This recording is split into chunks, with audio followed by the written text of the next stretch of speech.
Hello, Andy Grant here. Author, speaker, gatekeeper of SurvivingMyselfBook.com, and a belated welcome to 2011. Now, for someone like me who has attempted suicide numerous times, New Year's Eve can have this weird melancholy vibe to it. You know, it's not just the celebration of a new year and looking forward that so many people do have and celebrate. It's a bit of a bittersweet reminder that I almost threw it all away. And it can be kind of a down moment to realize that again. But you know, I hope that your New Year's Eve was a more joyous experience than that kind of downbeat. And looking back on 2010, one of the things that I realized the most was how much enjoy is a tough word, how much I valued these videos and the decision to make these and to start my blog and to work on my memoir and really take it all public.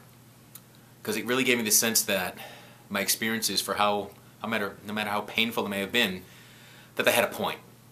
That if sharing them with others can help people get through things, then it was very much worth it. You know, I realized that the more I share, the more I serve. And the more I serve, the better I feel about everything. It really is. So, that's what I'm here to do. I've dedicated myself to make more videos this year and to share more of myself. And there's one big aspect of my life that I haven't shared with you. This kept coming up towards the end of the year.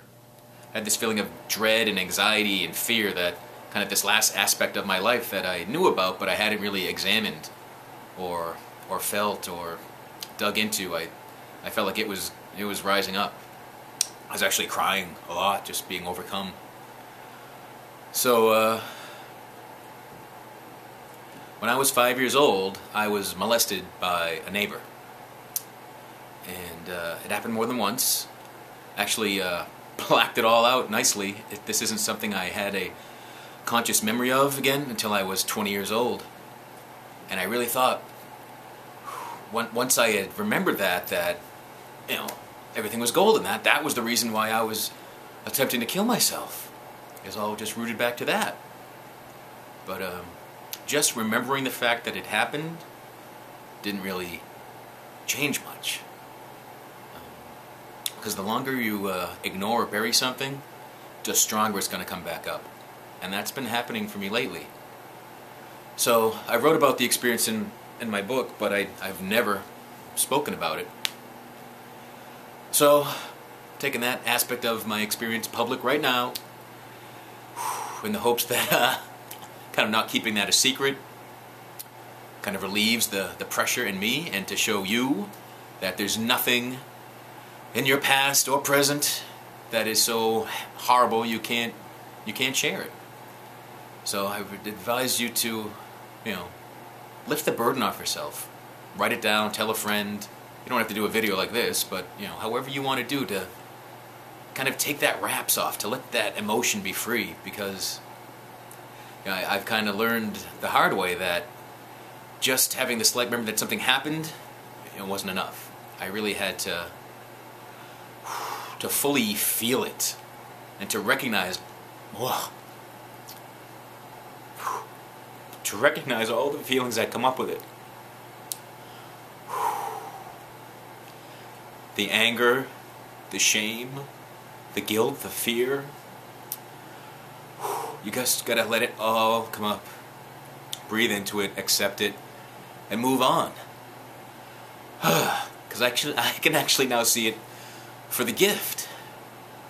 The gift that allows me to have the compassion to understand the pain of other people, to help them through it, to prove that life does indeed get so much better.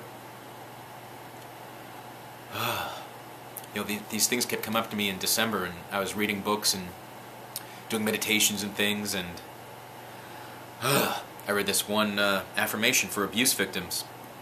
I forgive, accept, and trust myself. I forgive, accept, and trust myself. Because so many victims of abuse blame themselves.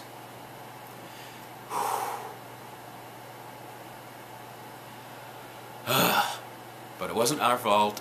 It wasn't my fault. It wasn't your fault. I can really forgive myself. I can forgive the guy that did it. He was doing the best he could. I really feel like I'm beyond the point of needing to blame anyone, be angry at anyone. But this is because I let all those feelings come up. I was plenty angry for a while, I tell you. But surprised at how much of the anger was at me. And man, just as an abuse victim, you just carry this burden so deeply. It can destroy every aspect of your life. So again, I share this with you in the hopes that it will help you share something, get something off your chest. Because secrets don't do anyone any good. So be good to yourself. Lift the burden. Let things go. There is no reason to carry around this pain for years and years and years, because it's just going to freaking destroy you. So thanks. And tune in next week for another episode of Crying with Andy. Bye.